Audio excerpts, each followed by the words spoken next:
Bonjour, ici Marie-Ève Dufault. Vous écoutez Sport en vrac au 103.5 FM.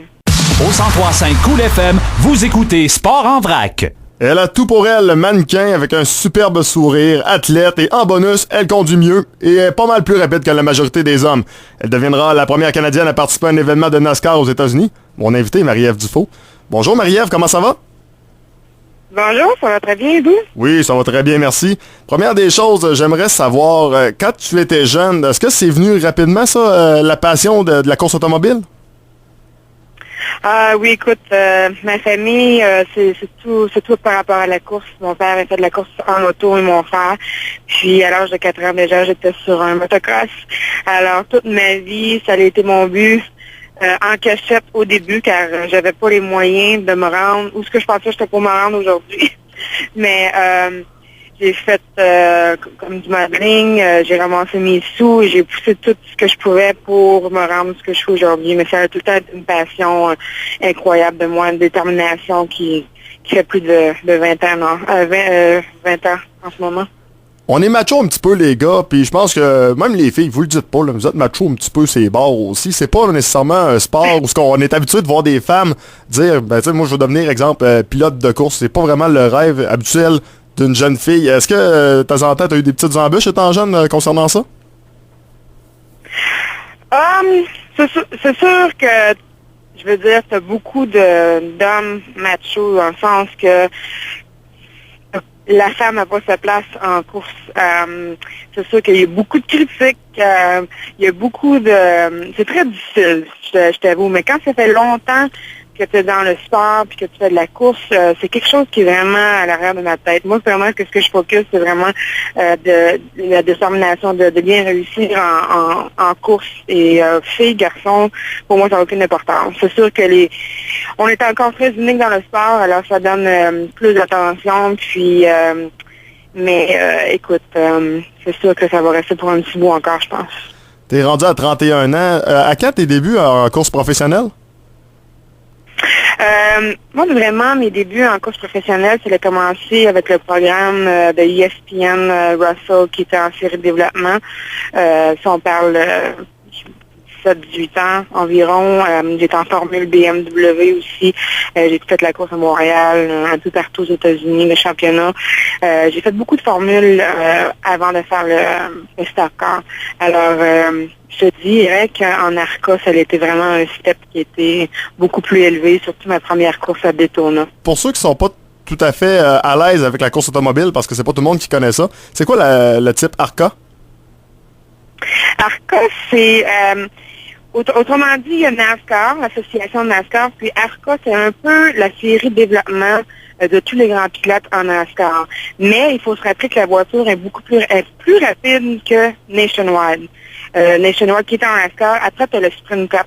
La voiture ARCA est vraiment 50 forces de moins que le Sprint Cup. Le Sprint Cup qui est le top de NASCAR. ARCA, c'est vraiment une série de développement, une association que tu as vu Kyle Busch, je crois que Jimmy Johnson, vraiment des grands pilotes, Joe Logano, ça a tout été en ARCA avant de monter en... Et là, on a aussi le Québécois Andrew Ranger qui fait un peu d'ARCA cette année, mais c'est vraiment un grand tremplin pour être en NASCAR, parce que tu as les mêmes pistes, la même cédule que Nationwide ou Sprint Cup. Alors, ça prend souvent les mêmes tracks. Alors que quand tu fais le tremplin en Nationwide, tu es quand même assez prête pour ces grandes pistes-là.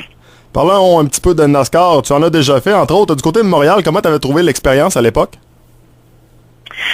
À Montréal, écoute, j'ai été sur la piste de Montréal environ 3 fois, mais c'est sûr que c'était pas très évident, on n'avait pas assez la voiture, et puis on a eu beaucoup de troubles mécaniques. On ira pas en détail, mais vraiment, c'était vraiment difficile de pouvoir finir la course, même si j'avais la détermination de terminer jusqu'à la fin. On a différentiel, on était en train de perdre notre transmission à Montréal, on avait plus de première, puis deuxième, on a manqué de break environ 3 fois.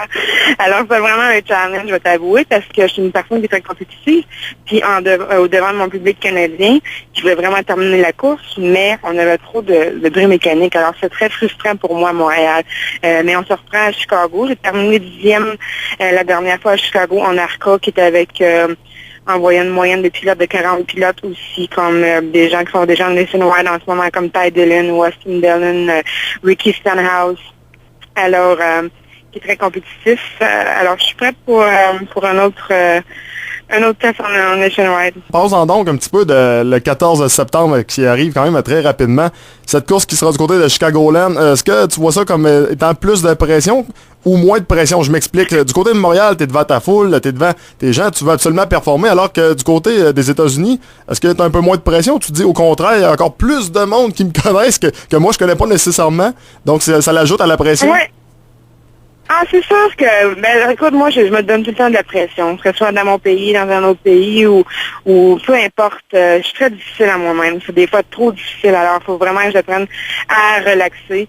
Puis vraiment, aussi, il faut rajouter que c'est une équipe qui est très jeune, qui est encore en développement, et moi qui est quand même en développement encore. Alors, on a le but est vraiment de terminer la course, essayer de faire la plus belle course possible, d'avoir une communication entre l'équipe. On a beaucoup à apprendre cette fin de semaine-là en tant qu'être nouveau ensemble quand même. Alors, la pression, je m'en donne toujours. Alors, mais écoute, moi, mon but, c'est de faire le mieux possible, de réussir et puis faire ma place. C'est quand même pas évident pour une femme de faire sa place. On est jugé par les critiques énormes que ce soit souvent, ça peut être femme ou homme. T'as tellement de personnes qui t'encouragent, puis tellement de personnes qui peuvent te donner une critique. Mais écoute, c'est apprendre, c'est comme ça la vie. Mais non, moi, c'est mon travail, je focus. Et puis mon équipe croit en moi, puis ma famille, mes amis, tout ce qui m'entoure. Et j'ai des fans super. Alors, vraiment, je suis prête à affronter Chicago. L'équipe Go Green Racing, c'est l'équipe dont tu fais partie, a utilisé plusieurs pilotes au cours de la saison. Est-ce que tu vois ça comme une belle opportunité de te dire, si je performe bien lors des courses qu'on va m'utiliser, l'an prochain j'ai un contrat et ça sera peut-être juste moi qui sera là? Ah oui, écoute, c'est sûr que je te dirais que d'avoir l'opportunité avec Go Green, c'est vraiment incroyable comme opportunité. C'est sûr que il faut toujours penser que chaque week-end de course est vraiment différent pour chaque pilote.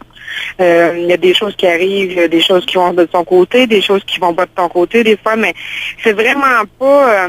tu peux pas vraiment penser ce que tu sais pas. Fait que vraiment, moi, le but, c'est de bien travailler avec l'équipe, de faire du mieux qu'on peut ensemble. C'est vraiment un esprit d'équipe qu'il faut amener tout ensemble pour bien travailler, parce que sinon, c'est pas toujours le pilote. Ça peut être une erreur dans les pluies, une erreur avec le crew chief, ça peut être une erreur. Fait que la pression n'est pas toute au complet sur moi. Même si c'est toi qui conduis la voiture, et on est plus qu'une quinzaine dans l'équipe. Alors, il y a tout le temps quelque chose, comme l'année passée en Arca au Kansas, ça a peut-être pris une minute avant qu'ils puissent mettre le tailleur sur ma voiture. Alors, j'ai perdu 2-3 tours, je crois, pendant ce temps-là. Mais, tu sais, c'est vraiment... c'est sûr que j'aimerais ça avoir la chance sur mon côté aussi. La chance sur mon côté, faire une belle course, vraiment être prête mentalement, physiquement, puis le reste, il va venir. Qu'est-ce qui s'amène pour toi là d'ici le 14 septembre? D'ici le 14 septembre, écoute, moi, je fais partie de l'équipe. Alors, je vais me présenter à quelques courses avec l'équipe, me préparer mentalement avec communication, écouter le crew chief, ce qu'il y a à dire pendant la course, voir comment se déroulent les courses avec eux, puis me préparer vraiment avec physiquement, puis on va peut-être essayer de faire un test aussi avant le mois de septembre et essayer peut-être une coupe des courses ici en Caroline du Nord, de late model qui prépare toujours pour une course comme celle-là. Est-ce qu'on connaît déjà le numéro de ton bolide? Oui, ça va être le 119. Est-ce que tu es superstitieuse un peu? Est-ce que c'est un numéro qui te plaît? Écoute, c'est rendu drôle avec le numéro parce qu'on change tellement souvent, mais écoute, à date, j'ai eu le numéro 10, le numéro 12, on change souvent de numéro, c'est toujours par rapport, le numéro appartient à l'équipe, alors espérons que celui-là va être de bonne chance, puis qui va m'aider. Je suis pas vraiment plus maintenant. Avant, j'aurais vraiment focusé sur un numéro qui était spécifique, comme celle à mon père ou celle à mon frère, qui reste dans la famille ou que vraiment on croit, mais aujourd'hui, ça se fait plus ça. Fait qu'on prend vraiment le numéro de l'équipe. Moi, vraiment, je pense pas vraiment à ça en ce moment, disons. Ben sur ça, Marie-Ève, merci de m'avoir accordé ces quelques minutes. Très apprécié. Meilleure des chances pour le 14 septembre et on va suivre ta carrière bien assurément. Merci de m'avoir. On se reparle bientôt. Oui, bye-bye. Merci beaucoup. Donc voilà, c'était la pilote de NASCAR, Marie-Ève Dufault. Au 103.5 Cool FM, vous écoutez Sport en vrac.